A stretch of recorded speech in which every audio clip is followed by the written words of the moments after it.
Extraordinary. Well, I'm only telling you what happened. Larry Gray wrote, asking me to tea. And I accepted, as I thought I must, and then I telephoned to be told they were in London.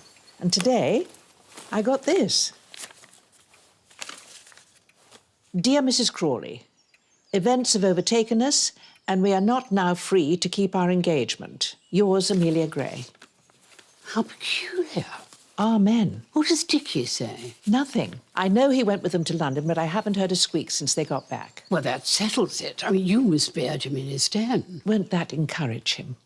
Your feelings do you credit, my dear, but never let tenderness be a bar to a bit of snooping. Never. This is a lovely surprise. Well, I've been quite worried.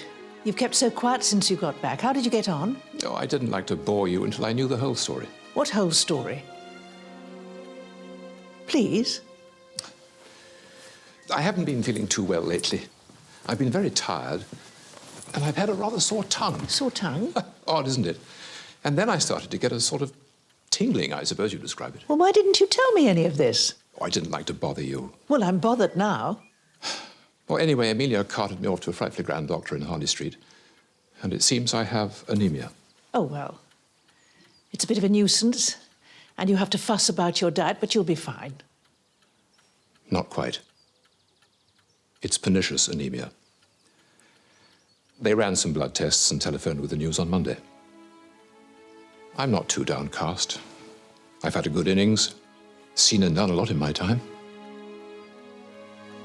I should like to have been married to you. But no man can have everything. And at least we're friends again. Oh, yes. We're friends again. I am sorry. Really. The thing is, it seems odd to say it, but I find I'm desperately upset. I keep bursting into tears. Well, of course you do. I mean, why wouldn't you? When you're in love with him. Am I? That phrase conjures up for me dance cards and stolen kisses and Mamma waiting below in the carriage, not two old fuddy-duddies who can barely manage the stairs. It's good to be in love, whatever age. I can't think why I turned him down. I must have been mad. The course of true love never did run smooth. After Prince Kuragin, did you ever fall in love again? You must know by now, I never answer any question more incriminating than whether or not I need a rug. We've been wasting your time, and I apologise. Not at all. But I'm afraid the symptoms you described do seem to confirm it. I wish they didn't. I knew we shouldn't have bothered you, but she wouldn't listen. I wanted to be sure, and now we can decide how to deal with it. We? Well, you don't think I'm going to let you go through this alone, do you? Goodbye, Dr. Clarkson, and thank you so much. Why do you want to get caught up in all this? You know very well why. There you are. I've been waiting. How did you know I was here? Jackson said he'd driven you to Mrs. Crawley's house, and the maid there told me you were at the hospital. Quite a paper chase. You'd make a good detective. There is no need to fuss him with more medical advice, Mrs. Crawley. We know the worst. Please leave us to deal with it in our own way. Mrs. Crawley wants to be involved. Father, there's really no need to burden her. I'm sure you wouldn't want that, would you?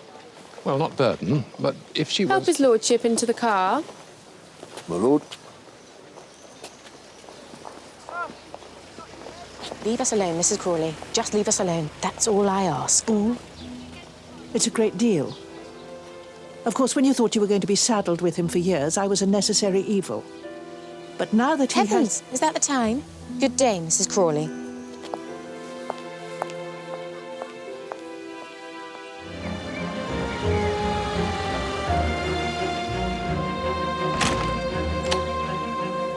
They said you were here. I asked them to tell Lord Merton. He's resting. I'm beginning to understand why I was instructed to wait outside. Mrs. Crawley, my father-in-law is dying. He has a short time left. He wants to spend it with his family. Is that so hard to understand? I would like to hear it from his lips. That won't be possible. Good day.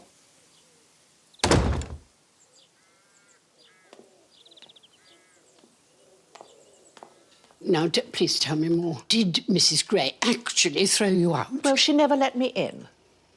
But yes. So he's their captive? Well, maybe he does only want to see his family. No such thing. No, they've got him under lock and key. You see, now he's on the way out. There must be no claims on the estate. That's what this is all about. Well, what can I do? I can hardly push my way past the servants and run upstairs to his bedroom. I don't see why not. As my late father used to say, if reason fails, try force. Has anyone told Lord Merton we are here? Certainly not, nor will they. You don't need Mrs. Crawley to take him off your hands anymore, do you? And you won't have to wait long. So he lies upstairs in the shadow of death and does what you tell him. Why should we disturb his peace? I heard Lady Grantham's voice. I can well believe it. Why did nobody tell me they were here? What's he doing downstairs?